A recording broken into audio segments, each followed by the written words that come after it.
Alright, welcome back. This is Cult of Elections, and today we are going to be talking about a hypothetical 2024 election night matchup between Ted Cruz and Kamala Harris.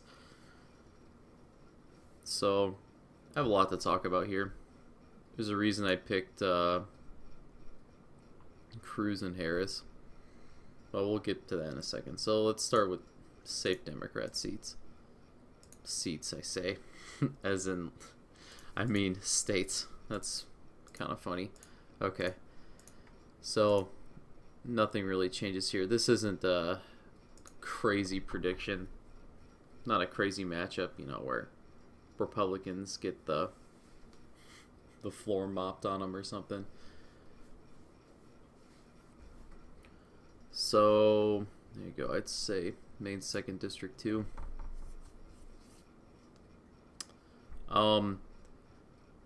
So one pretty big thing I would change here compared to 2016 and 2020 is I'd put Virginia, Colorado, New Mexico in the safe column for Democrats, giving them 208 safe electoral votes.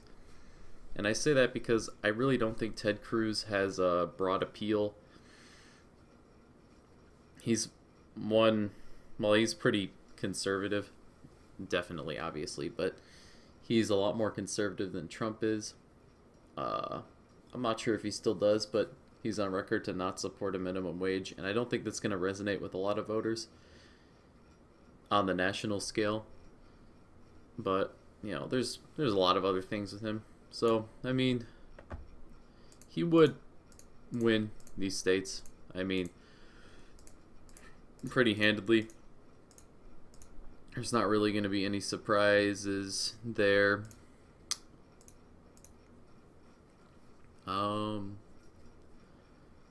Tennessee, Indiana, there we go. And you may be wondering why I haven't filled in a couple obviously Republican states. But you got to remember something.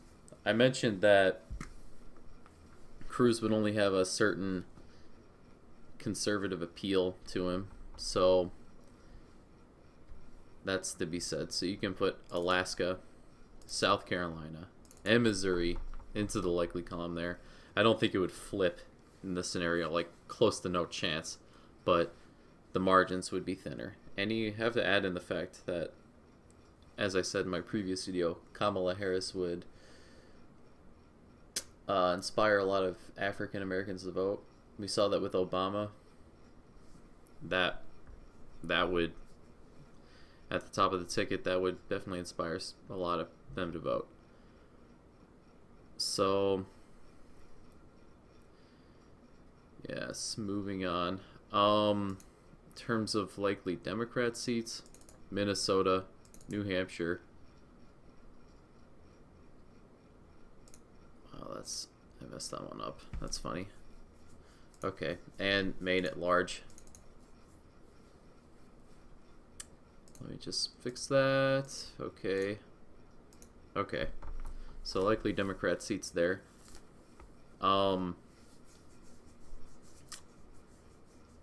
Yeah. You might be able to put them in the same category as Colorado, New Mexico, and Virginia, but I wouldn't say it would quite get there. So lean Republican seats. I think there's would be a couple of these. Cruz almost lost his Senate spot in Texas. Yes, Texas of all places. So I think the margin would be even thinner than 2020's margin in this scenario. Iowa, I think, would move closer. Ohio, I think, would move closer. Florida would move a little bit closer, but Trump did gain a lot of Cuban support in these places.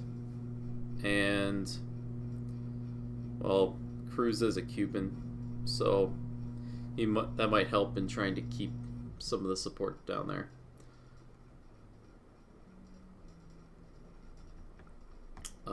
Moving on.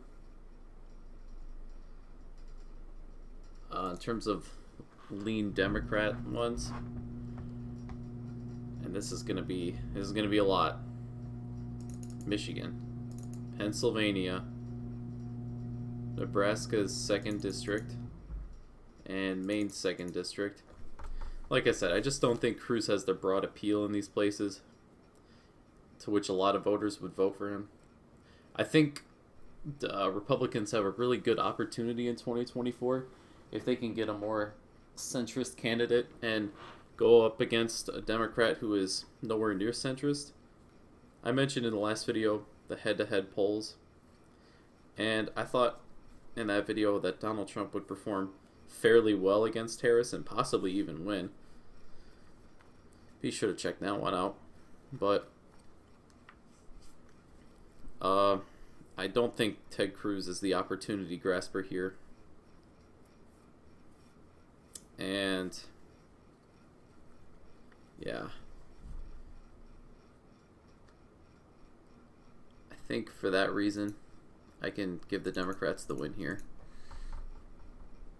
Harris is a progressive candidate, but I think that would be kind of not matched up well against Ted Cruz.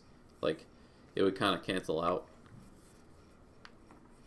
I would say turnout would be fairly down. Not fairly, it would be big time down compared to 2020. So, this isn't a complete knockout punch for Cruz. I think Arizona would tilt back to Republicans.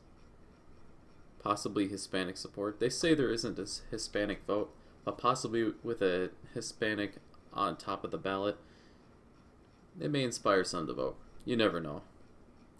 I think Republicans just barely hold on to North Carolina in this case. Actually, they might even lose it. And the weird thing is about this map, oddly enough, I think Wisconsin tilts to Republicans here. And I say that because, you know who actually beat Donald Trump in the 2016 primary in Wisconsin?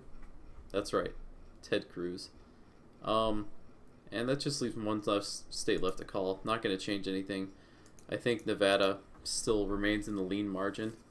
Possibly a closer margin than 2020. You know, but ultimately, in this scenario, it would remain in the Democrat column. So there you have it.